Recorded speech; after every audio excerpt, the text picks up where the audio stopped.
Harry Potter and the Philosopher's Stone, Chapter 5, Diagon Alley. Harry woke early the next morning. Although he could tell it was daylight, he kept his eyes shut tight. It was a dream, he told himself firmly. I dreamed a giant called Hagrid came to tell me I was going to a school for wizards. When I open my eyes, I'll be at home in my cupboard. There was suddenly a loud tapping noise. There's Aunt Petunia knocking on the door, Harry thought, his heart sinking, but he still didn't open his eyes. It had been such a good dream. Tap, tap, tap. All right, Harry mumbled. I'm getting up. He sat up, and Hagrid's heavy coat fell off him. The hut was full of sunlight. The storm was over. Hagrid himself was asleep on the collapsed sofa, and there was an owl rapping its claw on the window, a newspaper held in its beak. Harry scrambled to his feet, so happy he felt as though a large balloon was swelling inside him. He went straight to the window and jerked it open. The owl swooped in and dropped the newspaper on top of Hagrid, who didn't wake up. The owl then fluttered onto the floor and began to attack Hagrid's coat. Don't do that! Hagrid tried to wave the owl out of the way, but it snapped its beak fiercely at him and carried on savaging the coat. Hagrid, said Harry loudly, there's an owl. Pay him. Hagrid grunted into the sofa. What? He wants paying for delivering the paper. Look in the pockets. Hagrid's coat seemed to be made of nothing but pockets. Bunches of keys, slug pellets, balls of string, mint humbugs, tea bags. Finally, Harry pulled out a handful of strange-looking coins. Give him 5 knoots, said Hagrid sleepily. Knoots? The little bronze ones. Hagrid counted out 5 little bronze coins, and the owl held out its leg so he could put the money into a small leather pouch tied to it. Then it flew off through the open window. Hagrid yawned loudly, sat up and stretched. Best be off, Harry. Lots to do today. Got to get up to London and buy all your stuff for school. Harry was turning over the wizard coins and looking at them. He had just thought of something which made him feel as though the happy balloon inside him had got a puncture. Hagrid? Said Hagrid, who was pulling on his huge boots. I haven't got any money, and you heard Uncle Vernon last night. He won't pay for me to go and learn magic. Don't worry about that, said Hagrid, standing up and scratching his head. Did you think your parents didn't leave you anything? But if their house was destroyed, they didn't keep their gold in the house, boy. Nah, first stop for us is Gringotts, Wizard's Bank. Have a sausage, they're not bad cold, and I wouldn't say no to a bit of your birthday cake neither. Wizards have banks? Just the one, Gringotts, run by goblins. Harry dropped the bit of sausage he was holding. Goblins? Yeah, so you'd be mad to try and rob it, I'll tell you that. Never mess with goblins, Harry. Gringotts is the safest place in the world for anything you want to keep safe, except maybe Hogwarts. As a matter of fact, I've got to visit Gringotts anyway, for Dumbledore. Hogwarts business. Hagrid drew himself up proudly. He usually gets me to do important stuff for him. Fetching you, getting things from Gringotts. Knows he can trust me, see? Got everything? Come on, then. Harry followed Hagrid out onto the rock. The sky was quite clear now, and the sea gleamed in the sunlight. The boat Uncle Vernon had hired was still there, with a lot of water in the bottom after the storm. How did you get here? Harry asked, looking around for another boat. Flew, said Hagrid. Flew? Yeah, but we'll go back in this. Not supposed to use magic now I've got ya. They settled down in the boat, Harry still staring at Hagrid, trying to imagine him flying. Seems a shame to row, though, said Hagrid, giving Harry another of his sideways looks. "If I was to speed things up a bit, would you mind not mentioning it at Hogwarts?" "Of course not," said Harry, eager to see more magic. Hagrid pulled out the pink umbrella again, tapped it twice on the side of the boat, and they sped off towards land. "Why would you be mad to try and rob Gringotts?" Harry asked. "Spells, enchantments," said Hagrid, unfolding his newspaper as he spoke. "They say there's dragons guarding the high-security vaults, and then you gotta find your way. Gringotts is hundreds of miles under London, see? Deep under the underground. You'd die of hunger trying to get out, even if you did manage to get your hands on summit." Harry sat and thought about this while Hagrid read his newspaper, the Daily Prophet. Harry had learnt from Uncle Vernon that people liked to be left alone while they did this, but it was very difficult. He'd never had so many questions in his life. "Ministry of Magic messing things up as usual," Hagrid muttered, turning the page. "There's a Ministry of Magic?" Harry asked before he could stop himself. "Of course," said Hagrid. "They wanted Dumbledore for minister, of course, but he'd never leave Hogwarts, so old Cornelius Fudge got the job. Bungler if ever there was one. So he pelts Dumbledore with owls every morning, asking for advice." "But what does the Ministry of Magic do?" "Well, their main job is to keep it from the muggles that there's still witches and wizards up and down the country." "Why?" "Why? Blimey, Harry, everyone would be wanting magic solutions to their problems. Nah, we're best left alone." At this moment, the boat bumped gently into the harbor wall. Hagrid folded up his newspaper, and they clambered up the stone steps onto the street. Passers-by stared a lot at Hagrid as they walked through the little town to the station. Harry couldn't blame them. Not only was Hagrid twice as tall as anyone else, he kept pointing at perfectly ordinary things like parking meters and saying loudly, "See that, Harry? Things these muggles dream up, eh?" "Hagrid," said Harry, panting a bit as he ran to keep up, "did you say there are dragons at Gringotts?" "Well, so they say," said Hagrid. "Crikey, I'd like a dragon." "You'd like one?" "Wanted one ever since I was a kid. Here we go." They had reached the station. There was a train to London in 5 minutes' time. Hagrid, who didn't understand muggle money, as he called it, gave the notes to Harry so he could buy their tickets. People stared more than ever on the train. Hagrid took up 2 seats and sat knitting what looked like a canary-yellow circus tent. "Still got your letter, Harry?" he asked as he counted stitches. Harry took the parchment envelope out of his pocket. "Good," said Hagrid. "There's a list of everything you need."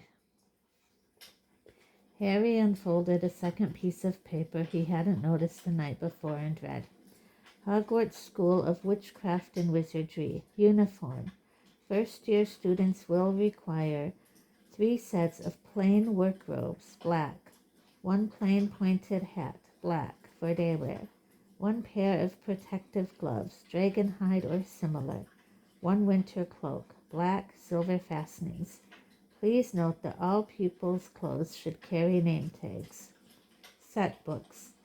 All students should have a copy of each of the following: The Standard Book of Spells, Grade 1, by Miranda Goshawk. A History of Magic, by Bathilda Bagshot.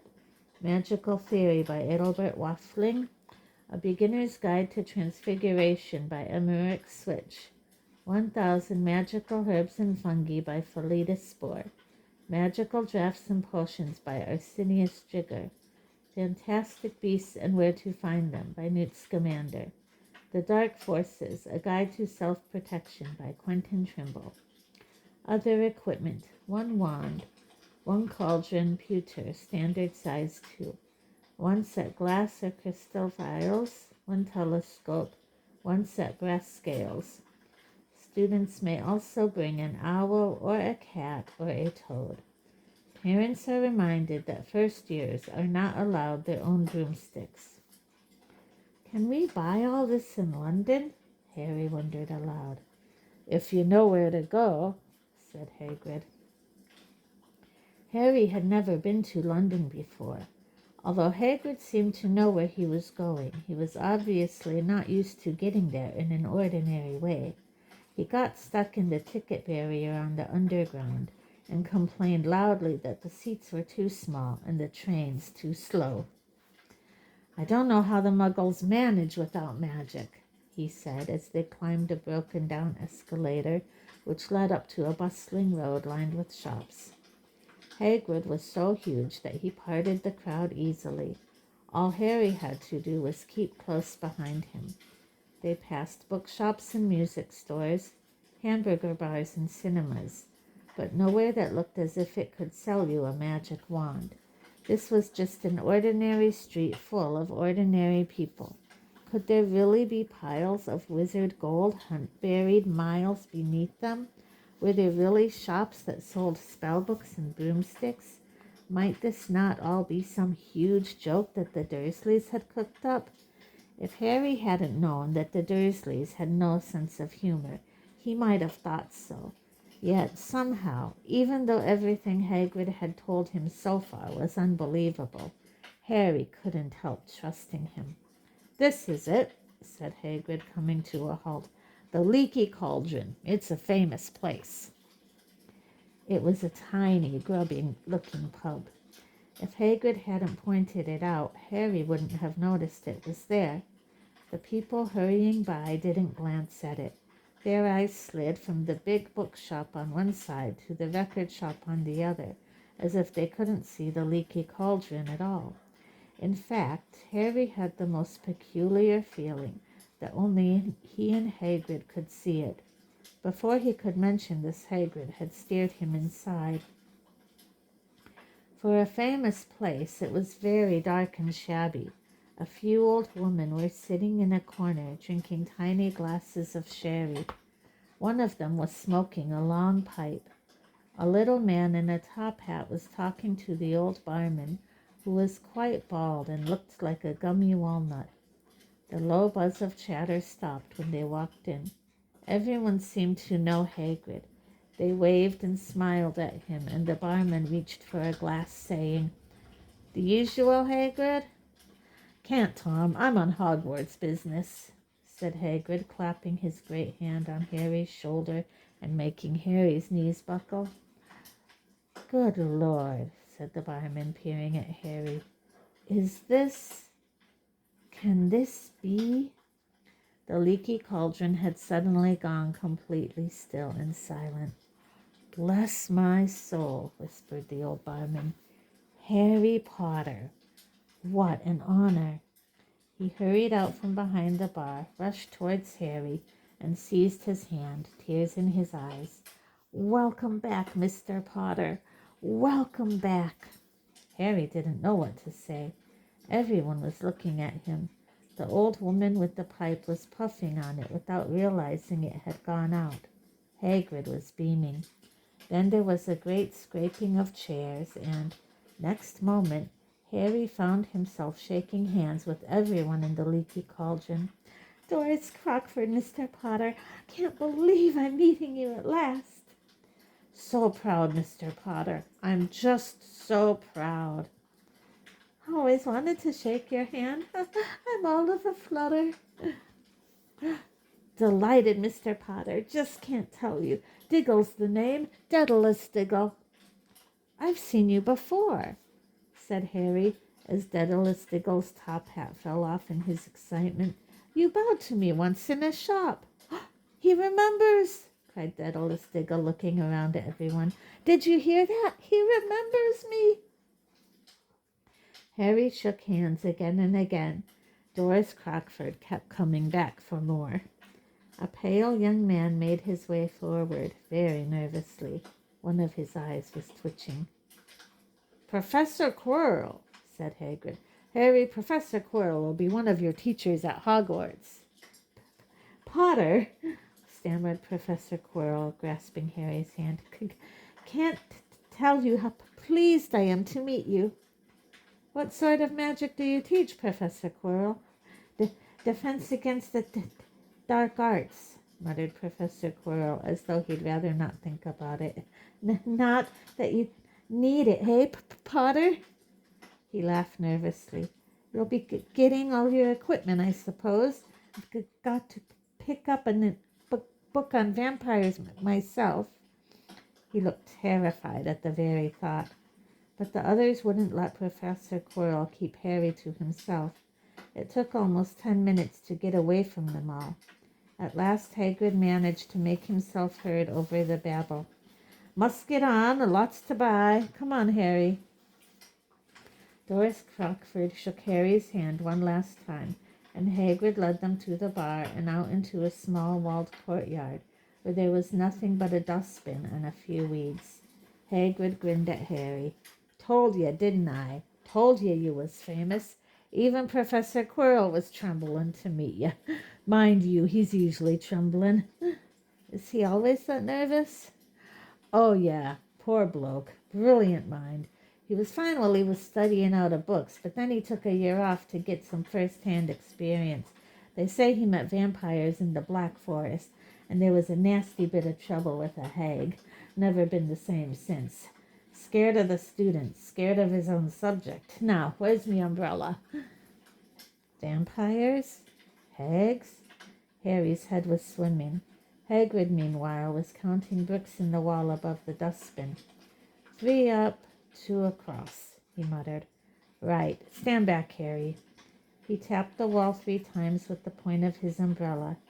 The brick he had touched quivered. It wriggled. In the middle, a small hole appeared. It grew wider and wider. A second later, they were facing an archway large enough even for Hagrid. An archway onto a cobbled street which twisted and turned out of sight. Welcome, said Hagrid, to Diagon Alley. He grinned at Harry's amazement. They stepped through the archway. Harry looked quickly over his shoulder and saw the archway shrink instantly back into solid wall. The sun shone brightly on a stack of cauldrons outside the nearest shop. Cauldrons all sizes, copper, brass, pewter, silver, self-stirring, collapsible, said a sign hanging over them. Yeah, you'll be needing one, said Hagrid, but we gotta get your money first. Harry wished he had about 8 more eyes. He turned his head in every direction as they walked up the street, trying to look at everything at once. The shops, the things outside them, the people doing their shopping. A plump woman outside an apothecary's was shaking her head as they passed, saying, Dragon liver, 16 sickles an ounce. They're mad. A low, soft hooting came from a dark shop with a sign saying, Ilops Owl Emporium, tawny, screech, barn, brown, and snowy. Several boys of about Harry's age had their noses pressed against a window with broomsticks in it. Look, Harry heard one of them say, the new Nimbus 2000, fastest ever. There were shops selling robes, shops selling telescopes, and strange silver instruments Harry had never seen before. Windows stacked with barrels of bat spleens and eel's eyes, tottering piles of spell books, quills and rolls of parchment, potion bottles, globes of the moon. Gringotts, said Hagrid. They had reached a snowy white building which towered over the other little shops. Standing beside its burnished bronze doors, wearing a uniform of scarlet and gold, was... Yeah, that's a goblin, said Hagrid quietly as they walked up the stone-white steps towards him. The goblin was about a head shorter than Harry. He had a swarthy, clever face, a pointed beard, and, Harry noticed, very long fingers and feet. He bowed as they walked inside. Now they were facing a second pair of doors, silver this time, with words engraved upon them. Enter, stranger, but take heed of what awaits the sin of greed. For those who take but do not earn must pay most dearly in their turn. So if you seek beneath our floors a treasure that was never yours, Thief, you have been warned. Beware of finding more than treasure there. Yeah, like I said, you'd be mad to try and rob it, said Hagrid. A pair of goblins bowed them through the silver doors, and they were in a vast marble hall. About 100 more goblins were sitting on high stools behind a long counter, scribbling in large ledgers, weighing coins on brass scales, examining precious stones through eyeglasses. There were too many doors to count leading off the hall, and yet more goblins were showing people in and out of these. Hagrid and Harry made for the counter. "Morning," said Hagrid to a free goblin. "We've come to take some money out of Mr. Harry Potter's safe." "You have his key, sir?" "Got it here somewhere," said Hagrid, and he started emptying his pockets onto the counter, scattering a handful of moldy dog biscuits over the goblin's book of numbers. The goblin wrinkled his nose. Harry watched the goblin on their right, weighing a pile of rubies as big as glowing coals. "Got it," said Hagrid at last, holding up a tiny golden key. The goblin looked at it closely. "That seems to be in order. And I've also got a letter here from Professor Dumbledore," said Hagrid importantly, throwing out his chest. "It's about the you-know-what in Vault 713. The goblin read the letter carefully. "Very well," he said, handing it back to Hagrid. "I will have someone take you down to both vaults. Griphook?" Griphook was yet another goblin. Once Hagrid had crammed all the dog biscuits back inside his pockets, he and Harry followed Griphook toward one of the doors leading off the hall. "What's the you-know-what in Vault 713? Harry asked. "Can't tell you that," said Hagrid mysteriously. "Very secret. Hogwarts business. Dumbledore's trusted me. More'n my job's worth to tell you that." Griphook held the door open for them. Harry, who had expected more marble, was surprised. They were in a narrow stone passageway lit with flaming torches. It sloped steeply downwards, and there were little railway tracks on the floor. Griphook whistled, and a small cart came hurtling up the tracks towards them. They climbed in, Hagrid with some difficulty, and were off. At first they just hurtled through a maze of twisting passages. Harry tried to remember left, right, left, middle fork, right, left, but it was impossible. The rattling cart seemed to know its own way, because Griphook wasn't steering. Harry's eyes stung as the cold air rushed past them, but he kept them wide open. Once he thought he saw a burst of fire at the end of a passage, and twisted around to see if it was a dragon, but too late. They plunged even deeper, passing an underground lake where huge stalactites and stalagmites grew from the ceiling and floor. "I never know," Harry called to Hagrid over the noise of the cart. "What's the difference between a stalagmite and a stalactite?" "Stalagmite's got an in it," said Hagrid. "And don't ask me questions just now. I think I'm going to be sick." He did look very green, and when the cart stopped at last beside a small door in the passage wall, Hagrid got out and had to lean against the wall to stop his knees trembling. Griphook unlocked the door. A lot of green smoke came billowing out, and as it cleared, Harry gasped.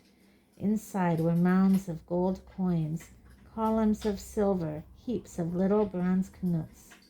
"All yours," smiled Hagrid. All Harry's. It was incredible. The Dursleys couldn't have known about this, or they'd have had it from him faster than blinking. How often had they complained how much Harry cost them to keep, and all the time there had been a small fortune belonging to him, buried deep under London. Hagrid helped Harry pile some of it into a bag. "The gold ones are galleons," he explained. 17 silver sickles to a galleon, and 29 knuts to a sickle. It's easy enough. Right, that should be enough for a couple of terms. We'll keep the rest safe for you." He turned to Griphook. Vault 713 now, please, and can we go more slowly? One speed only, said Griphook. They were going even deeper now and gathering speed. The air became colder and colder as they hurtled right round tight corners. They went rattling over an underground ravine, and Harry leaned over the side to try and see what was down at the dark bottom, but Hagrid groaned and pulled him back by the scruff of his neck. Vault 713 had no keyhole. Stand back, said Griphook importantly. He stroked the door gently with one of his long fingers, and it simply melted away. If anyone but a Gringotts goblin tried that, they'd be sucked through the door and trapped in there, said Griphook. How often do you check to see if anyone's inside? Harry asked. About once every 10 years, said Griphook with a rather nasty grin. Something really extraordinary had to be inside this top security vault, Harry was sure, and he leaned forward eagerly, expecting to see fabulous jewels at the very least. But at first he thought it was empty. Then he noticed a grubby little package wrapped in brown paper lying on the floor. Hagrid picked it up and tucked it deep inside his coat. Harry longed to know what it was, but knew better than to ask. Come on, back in this infernal cart, and don't talk to me on the way back. It's best if I keep me mouth shut, said Hagrid. One wild cart ride later, they stood blinking in the sunlight outside Gringotts. Harry didn't know where to run first now that he had a bag full of money. He didn't have to know how many galleons there were to a pound to know that he was holding more money than he'd had in his whole life, more money than even Dudley had ever had. Might as well get your uniform, said Hagrid, nodding towards Madame Malkin's robes for all occasions. Listen, Harry, would you mind if I slipped off for a pick-me-up in the leaky cauldron? I hate them Gringotts carts. He did still look a bit sick, so Harry entered Madame Malkin's shop alone, feeling nervous. Madame Malkin was a squat, smiling witch dressed all in mauve. Hogwarts, dear, she said when Harry started to speak. Got the lot here. Another young man being fitted up just now, in fact. In the back of the shop, a boy with a pale, pointed face was standing on a footstool, while a second witch pinned up his long black robes. Madame Malkin stood Harry on a stool next to him, slipped a long robe over his head, and began to pin it to the right length. Hello, said the boy. Hogwarts, too? Yes, said Harry. My father's next door buying my books, and Mother's up the street looking at wands, said the boy. He had a bored, drawling voice. Then I'm going to drag them off to look at racing brooms. I don't see why first years can't have their own. I think I'll bully Father into getting me one, and I'll smuggle it in somehow. Harry was strongly reminded of Dudley. Have you got your own broom? The boy went on. No, said Harry. Play Quidditch at all? No, said Harry again, wondering what on earth Quidditch could be. I do. Father says it's a crime if I'm not picked to play for my house, and I must say I agree. Know what house you'll be in yet? No, said Harry, feeling more stupid by the minute. Well, no one really knows until they get there, do they? But I know I'll be in Slytherin. All our family have been. Imagine being in Hufflepuff. I think I'd leave, wouldn't you?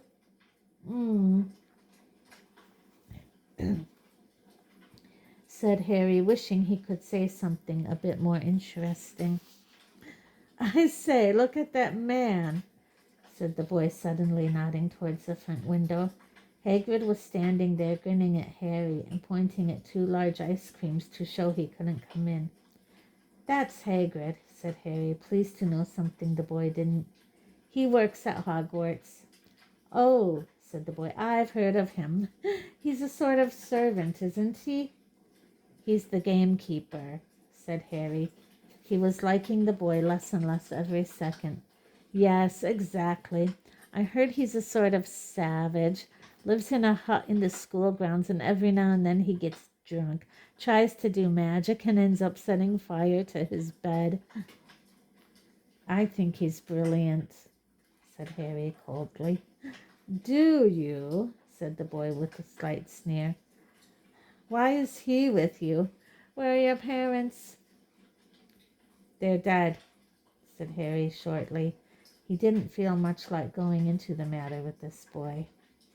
Oh, sorry, said the other, not sounding sorry at all.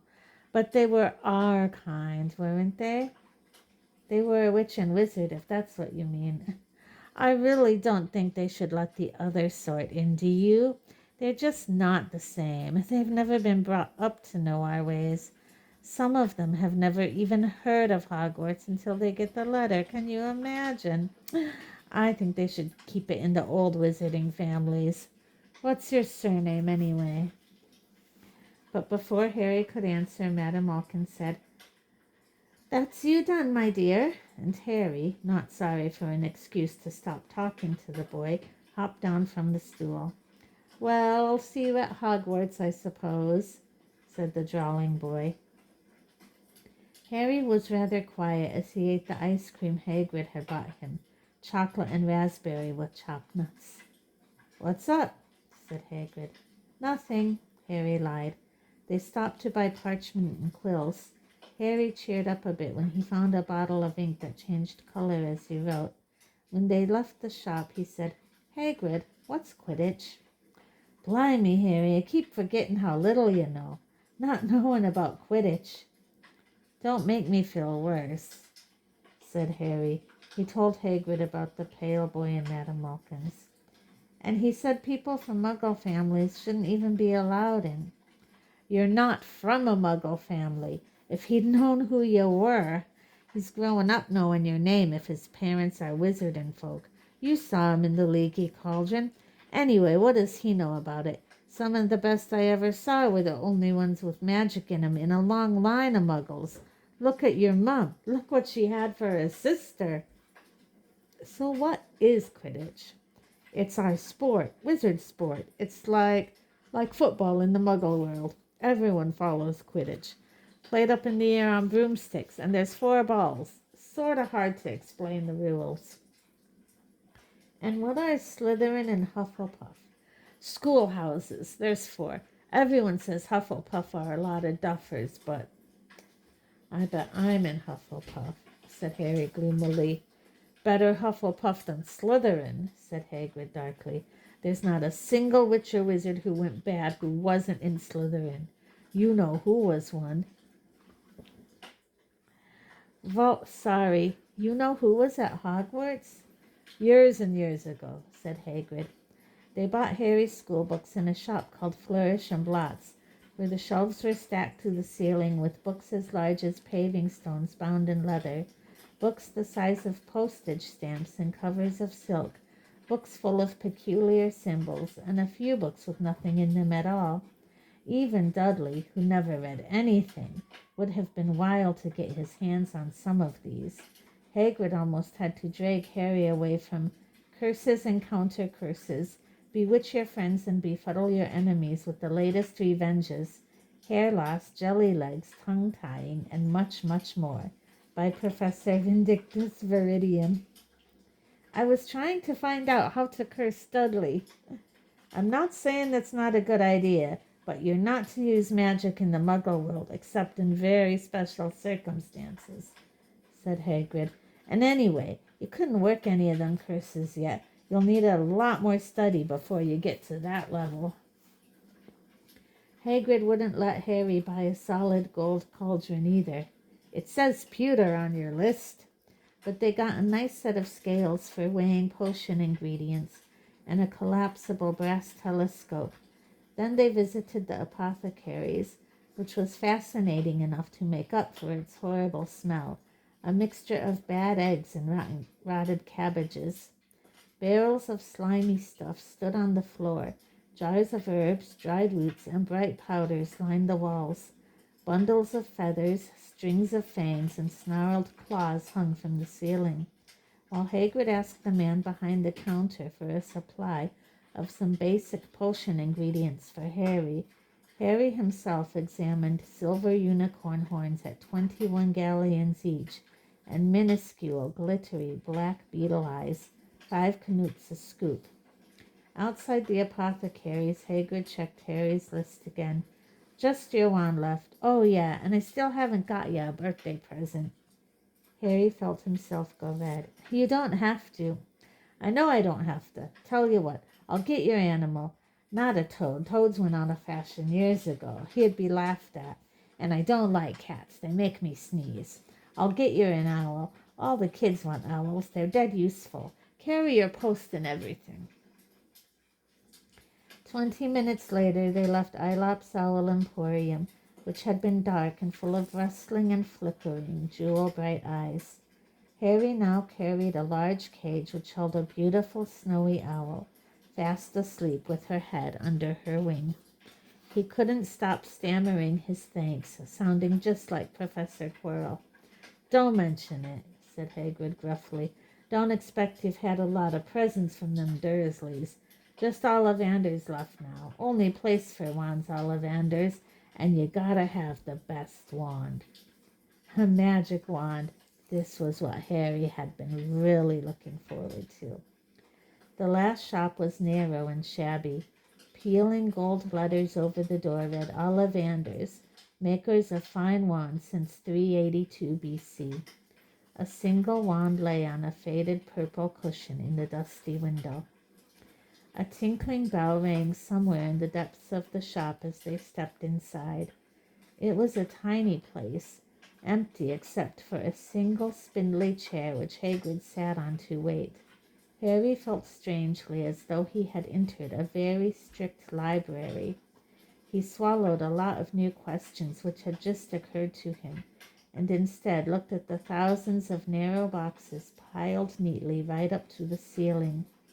For some reason, the back of his neck prickled. The very dust and silence in here seemed to tingle with some secret magic.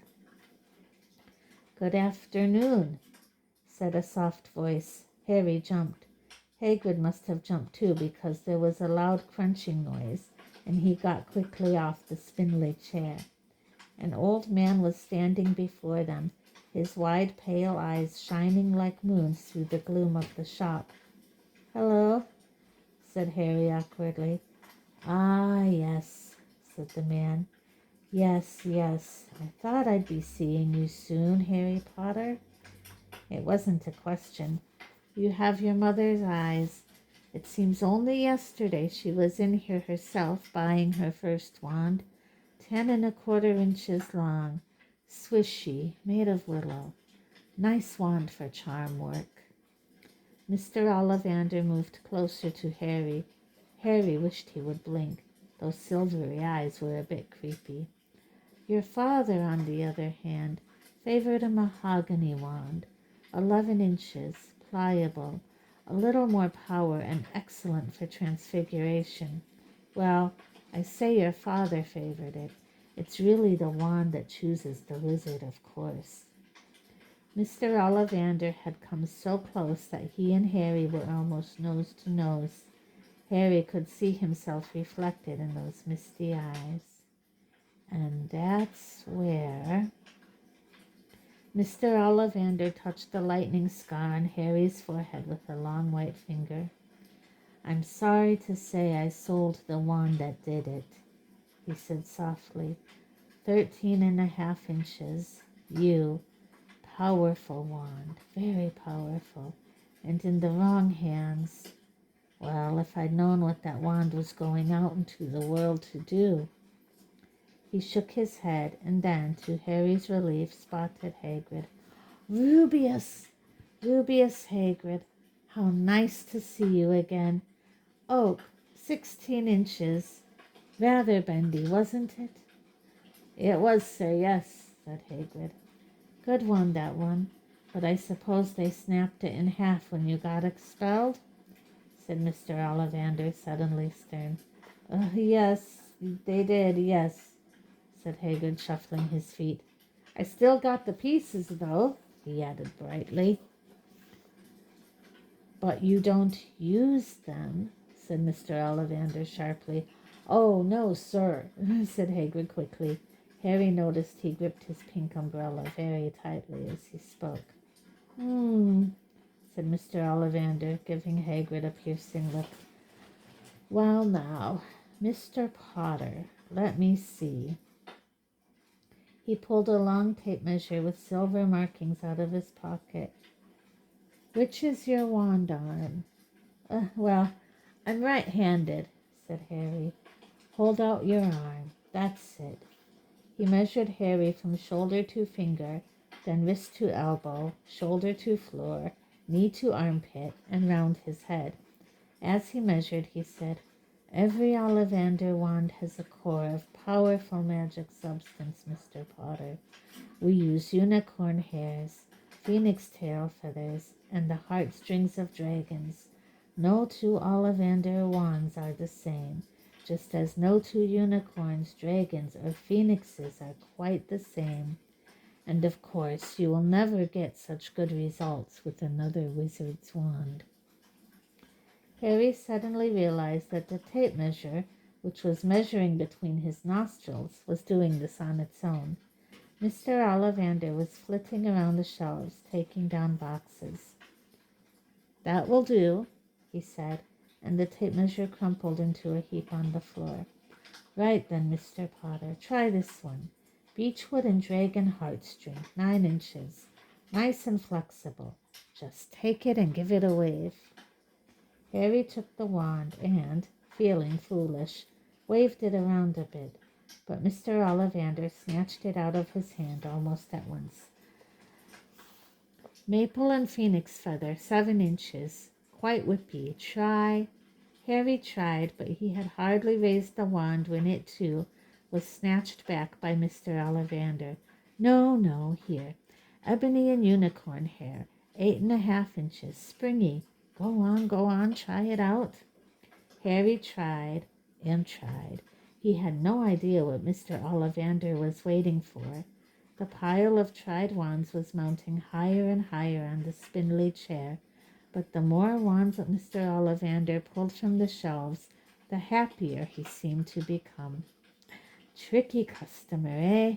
Not to worry, we'll find the perfect match here somewhere. I wonder now.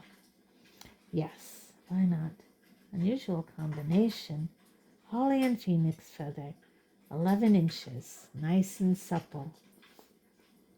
Harry took the wand. He felt a sudden warmth in his fingers. He raised the wand above his head, brought it swishing down through the dusty air, and a stream of red and gold sparks shot from the end like a firework, throwing dancing spots of light onto the walls. Hagrid whooped and clapped, and Mr. Ollivander cried, Oh, bravo! Yes, indeed! Oh, very good! Well! How curious! How curious! He put Harry's wand back into its box and wrapped it in brown paper, still muttering, Curious! Sorry, said Harry, but what's curious? Mr. Ollivander fixed Harry with his pale stare. I remember every wand I've ever sold, Mr. Potter. Every single wand. It so happens that the phoenix, whose tail feather is in your wand, gave another feather. Just one other. It is very curious indeed that you should be destined for this wand when its brother, why, its brother gave you that scar.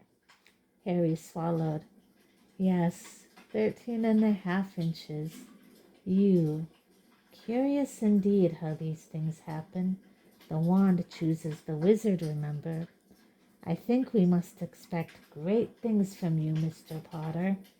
After all, he who must not be named did great things. Terrible, yes, but great. Harry shivered. He wasn't sure he liked Mr. Ollivander too much. He paid 7 gold galleons for his wand, and Mr. Ollivander bowed them from his shop. The late afternoon sun hung low in the sky as Harry and Hagrid made their way back down Diagon Alley, back through the wall, back through the leaky cauldron, now empty. Harry didn't speak at all as they walked down the road.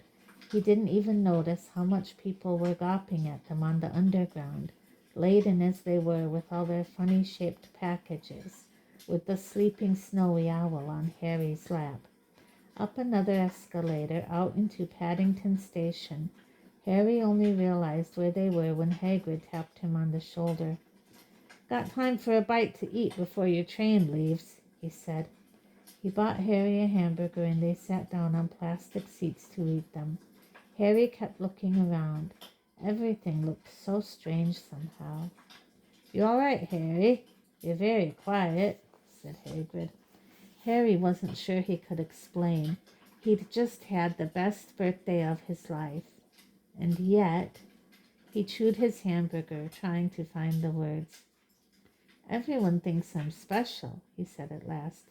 "All those people in the leaky cauldron, Professor Quirrell, Mr. Ollivander, but I don't know anything about magic at all.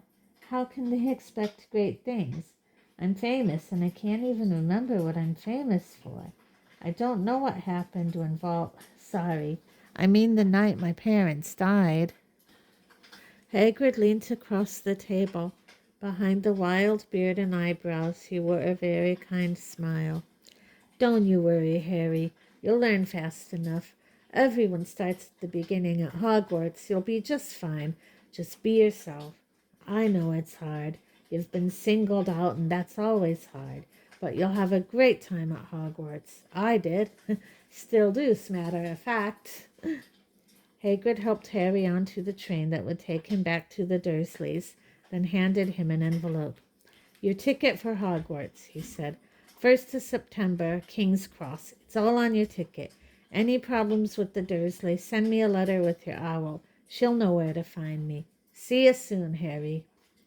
The train pulled out of the station. Harry wanted to watch Hagrid until he was out of sight. He rose in his seat and pressed his nose against the window, but he blinked, and Hagrid had gone.